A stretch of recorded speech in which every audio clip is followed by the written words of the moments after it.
J'avais envie de commencer l'année en vous racontant une belle histoire.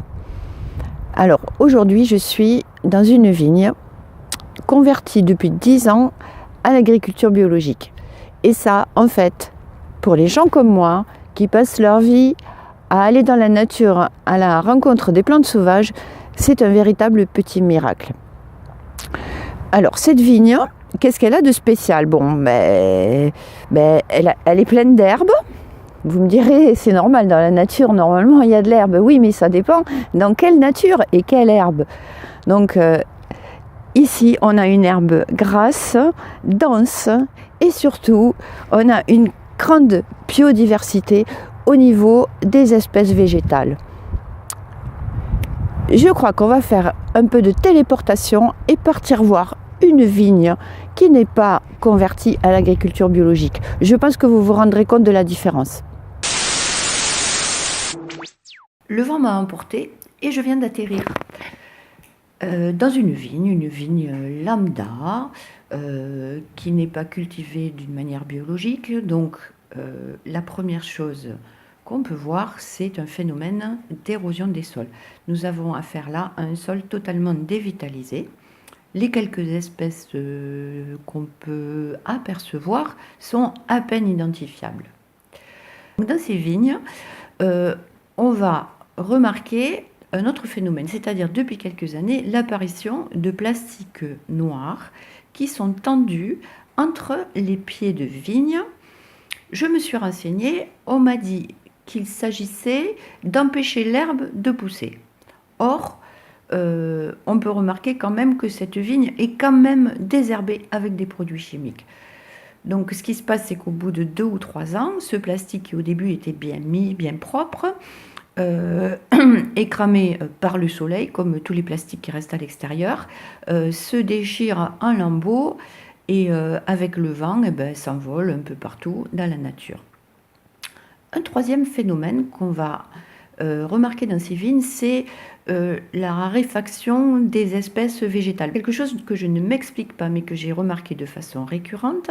Donc c'est déjà la présence de chardon, parce que la graine du chardon va résister à tous les traitements. La présence de soucis calendula, le petit souci sauvage, et la présence de petites véroniques.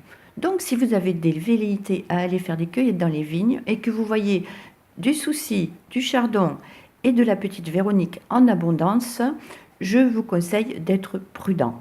Voilà, en général, c'est qu'il s'agit d'une terre largement traitée avec du désherbant. Revenons à notre belle histoire. Ce que j'ai à vous dire ici est tellement plus beau et plus intéressant. Ici, en fait, dans un mois, je vais venir ramasser des salades des vignes, comme le faisait mon grand-père et mon arrière-grand-père. Là, en ce moment, on a déjà des salades qui commencent à sortir.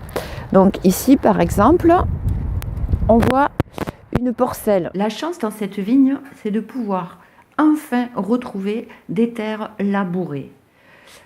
Ici, on laboure au cheval, attelé à une charrue d'une manière ancestrale, ce qui permet le retour de certaines espèces jusqu'alors disparues. La chicorée à la bûche va enfin pouvoir revenir. Voilà la reine absolue de la salade sauvage. La chicorée à la bûche va pousser dans les mottes bien cassées là, par la charrue.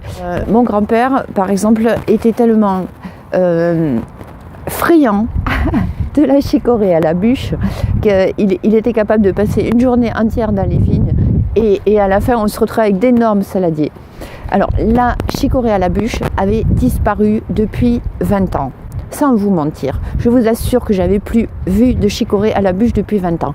Et à l'enclos de la Croix, enfin je l'ai vu réapparaître. Ça veut dire que ces terres qui ont été désherbées comme toutes les autres, ici les paysans se sont conduits tous de la même manière, c'est-à-dire qu'ils ont choisi la solution désherbant comme étant une solution à tous leurs problèmes. Le résultat, c'est qu'il n'y avait plus rien. Mais en fait, la graine est restée dans le sol. Donc la chicorée à la bûche est revenue. Et ça, c'est une grande nouvelle.